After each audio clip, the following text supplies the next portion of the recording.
Hi everyone and welcome back. Today we're diving into the story of Ally Kostial, who was born in St. Louis, Missouri. Ally had always dreamed of attending the University of Mississippi, and when she finally got the chance, she felt like she was on top of the world. But sadly, her life took a tragic turn.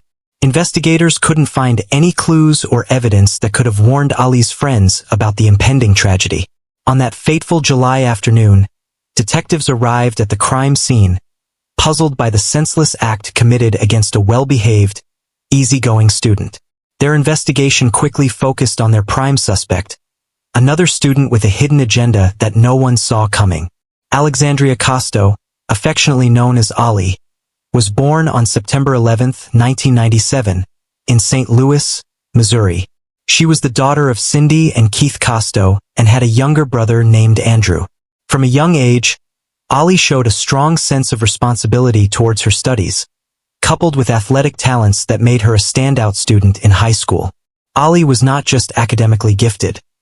She was also an active cheerleader, part of the track and field team, the golf team, and a member of the National Honor Society. Her adventurous spirit led her to volunteer in Peru and Africa, where she taught English to young children. Cindy and Keith were extremely proud of their daughter, whose affection and light touched everyone around her. Ally loved animals and children, often working as a babysitter to earn some extra money. Her caring nature made her a favorite among families. She also enjoyed dog walking, yoga, and running half marathons. Her spiritual nature and constant smile made her approachable to everyone. During this period of her life, Ally formed a deep bond with Maddie Norris. The two became inseparable, sharing dreams and secrets in a way that felt like they had known each other in previous lives. Their friendship was more like a sisterhood, leading to many shared adventures. After graduating in 2016, Ally enrolled at the University of Mississippi to study business administration. She was thrilled to be part of an institution rich in tradition, history, and football. Her parents saw the excitement and joy this new chapter brought to her life. Ally also dreamed of meeting a charming Southern boy with whom she could one day start a family. Despite the distance, her friendship with Maddie remained as strong as ever. Ally thrived at the University of Mississippi, both academically and socially. She quickly made new friends, including one named Elizabeth, whom she met at a campus party. They shared several common interests which solidified their close bond. Among the new people in her life, one person stood out as particularly special to Ally.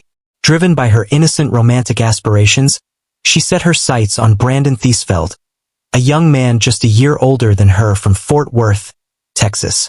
Brandon was the son of Daniel Thiesfeld, a medical professional. Brandon enjoyed an idyllic childhood filled with love and all the comforts any child could wish for.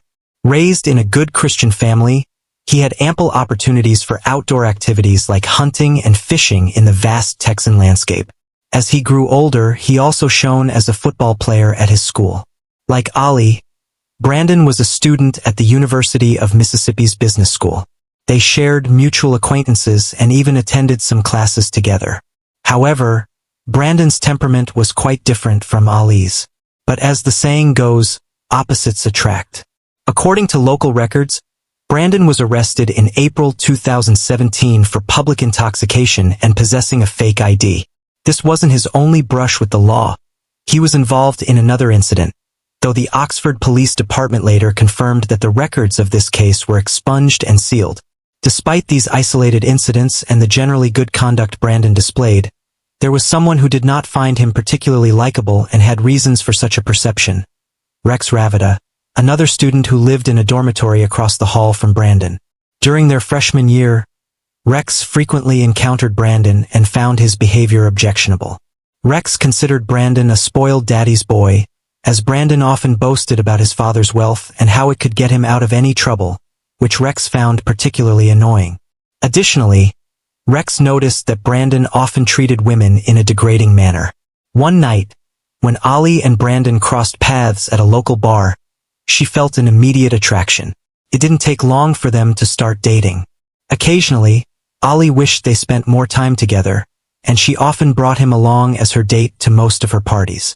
However, to almost everyone observing their developing relationship, it was clear that Brandon wasn't as enamored with Ally as she was with him. Despite this, Ally seemed blinded by her initial impression and Brandon's good looks, never seeing through the facade. The evident disinterest from Brandon and his flaws, which were apparent to everyone else, went unnoticed by Ally.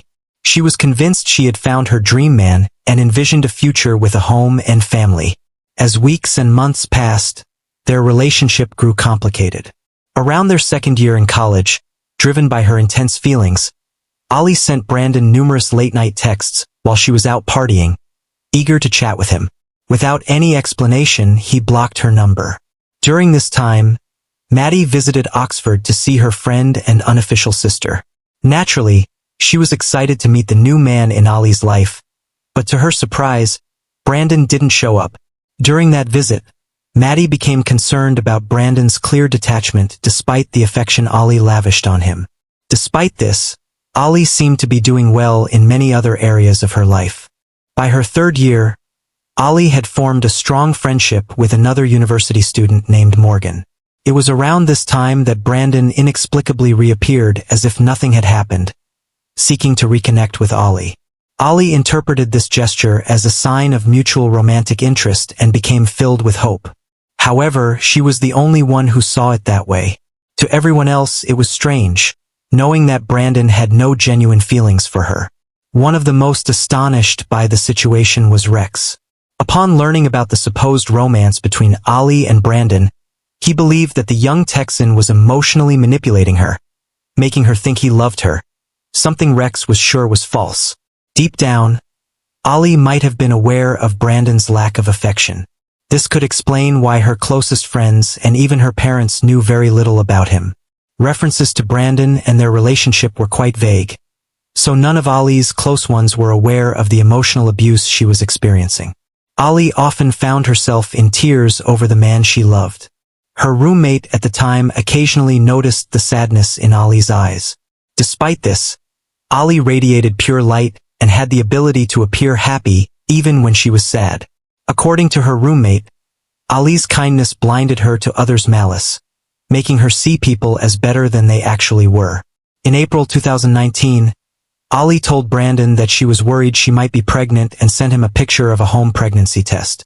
The results were inconclusive, but given the gravity of the situation, Ally expressed her desire to discuss it in person. Brandon's immediate response was like a cold shower. He bluntly stated he had no intention of staying with her if she was indeed pregnant.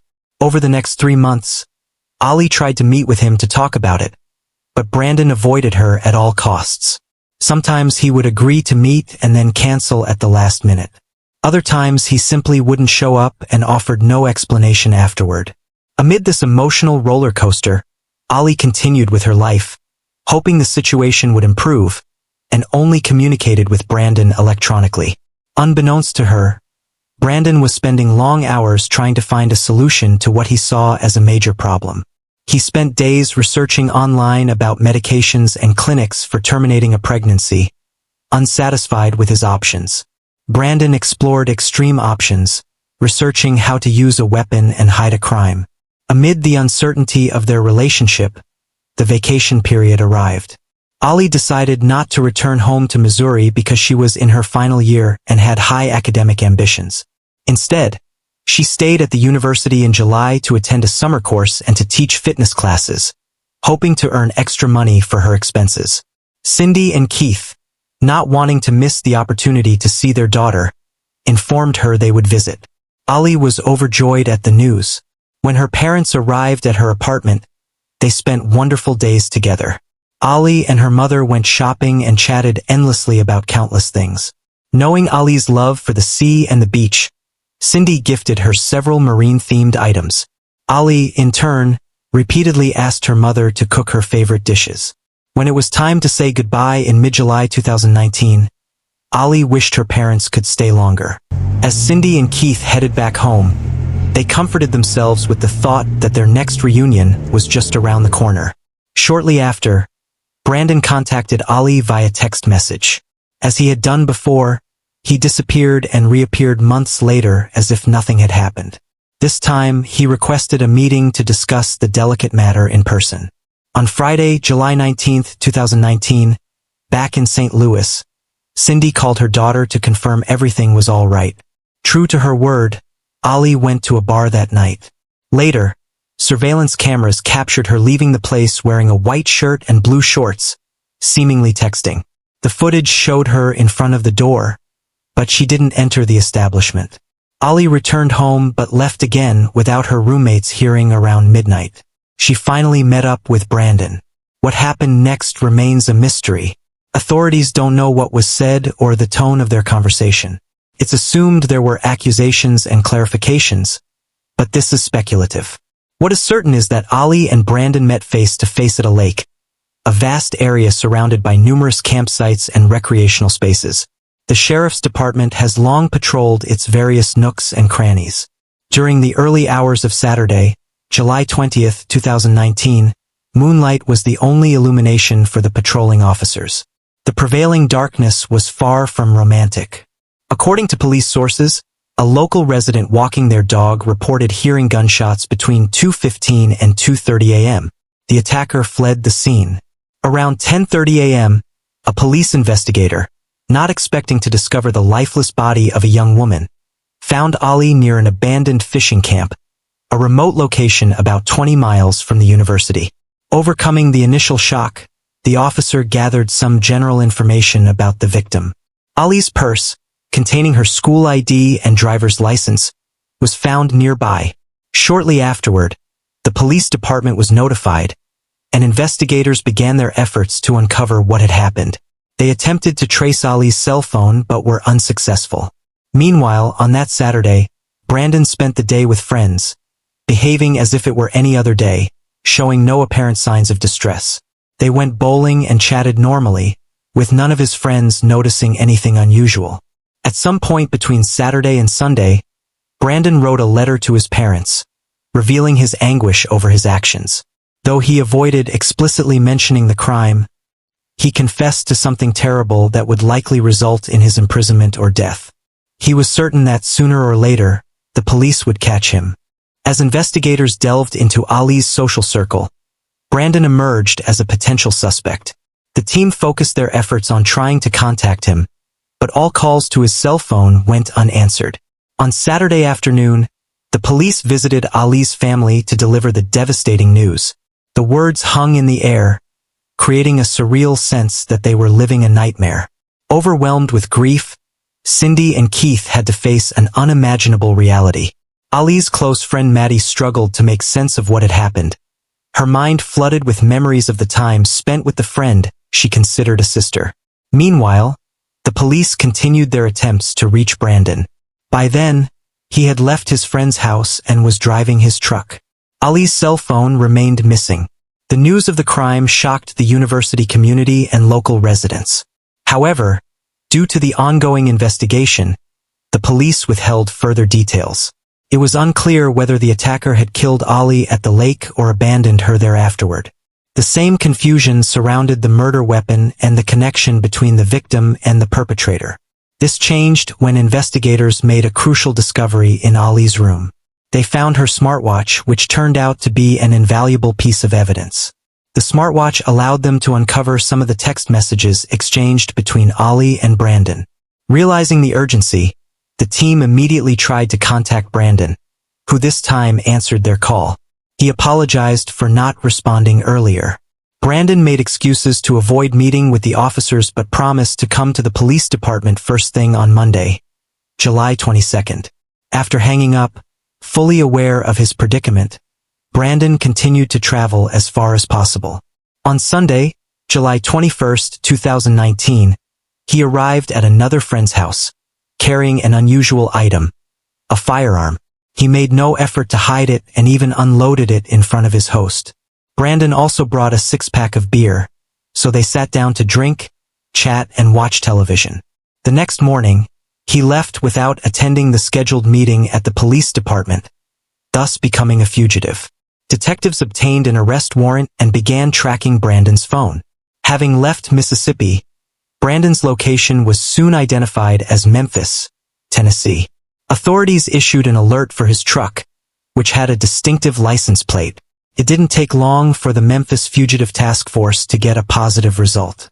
About an hour and a half later, the prime suspect, wearing a blood-stained shirt, was apprehended outside a gas station in the southwest part of the state. The operation involved at least 12 officers and 7 police patrols. Inside the vehicle, they found a firearm matching the one used in Ally's murder. Mississippi investigators were promptly notified and headed north to pick up Brandon. Upon arrival, they found Brandon calm. They read him his rights and transported the suspect back to Mississippi in custody. Once they reached the station, Brandon recounted his activities during the weekend of the crime, revealing that he had been roaming around Oxford from Friday to Saturday. Beyond that information, Brandon remained steadfast in his right to remain silent, refusing to provide further details to the investigators. He was detained at the county jail, and his family soon hired an attorney to handle his defense. In a statement, Brandon's father insisted that his son was not involved in the incident and urged everyone to presume Brandon's innocence, confident that the ongoing investigation would reveal the truth.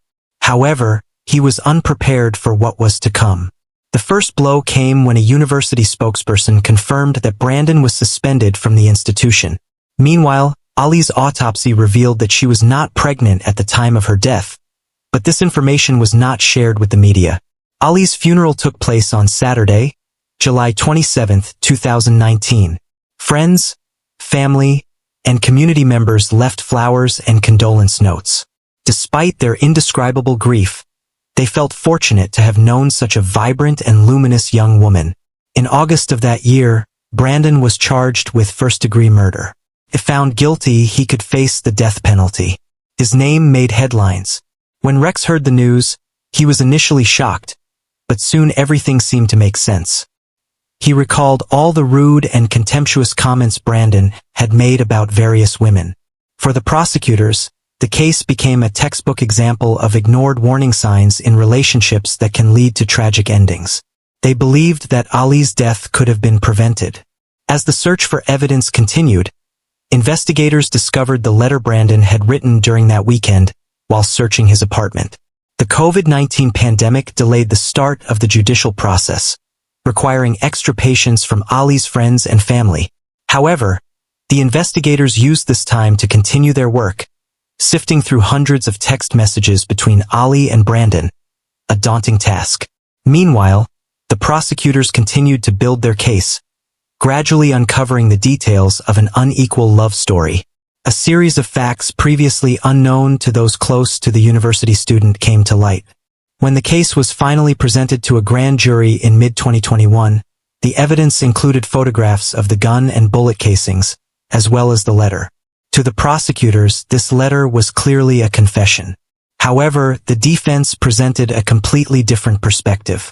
Brandon pleaded not guilty, and his lawyer argued that the letter was merely a farewell note, as Brandon had contemplated taking his own life at that time. To support this claim, the defense mentioned that Brandon himself had stated he was holding the gun to his head when he suddenly fainted. It was during this moment that the courtroom learned from Ally's autopsy report that she was not pregnant and had no evidence of ever having been pregnant.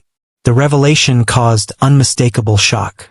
The trial proceeded until, unexpectedly, in August 2021, just a week before the sentencing, Brandon chose to admit his responsibility for the crime.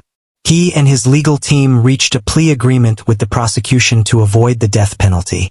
Instead, he received a life sentence without the possibility of parole. During the sentencing hearing, Brandon addressed Ally's family, apologizing for the immense pain he caused by taking their daughter's life. He acknowledged that his actions had permanently altered the lives of the Kostial family and his own.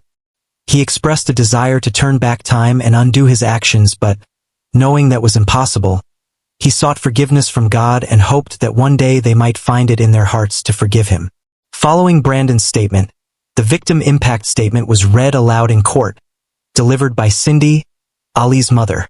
In her letter, she expressed regret for not being able to keep her daughter away from Brandon, whom she described in stark terms as a monstrous, heartless, scheming, ungrateful, sinister, violent, and corrupt individual. Cindy also added that Brandon had every opportunity to do good in the world but chose to do evil. Because of that choice, he would spend every day of the rest of his life in prison. She reminded everyone that it was an atrocious act he committed against a sweet soul like Ally, and predicted that every time the cell door slammed shut, it would be a reminder of what he did and the life he took. Those who knew Ally hold on to the certainty that the actions of her attacker will never extinguish the sweet light she brought into the world. On the contrary, they know that her spirit will live on through the lives she touched. Ally always strived to make the world a better place with every step she took. Thanks for tuning in to the crime stories. If you're intrigued by more stories from around the world, check out our new channel, Latin Crimes, where we dive into the crime stories of Latin America. Don't miss out. Subscribe now for more thrilling investigations.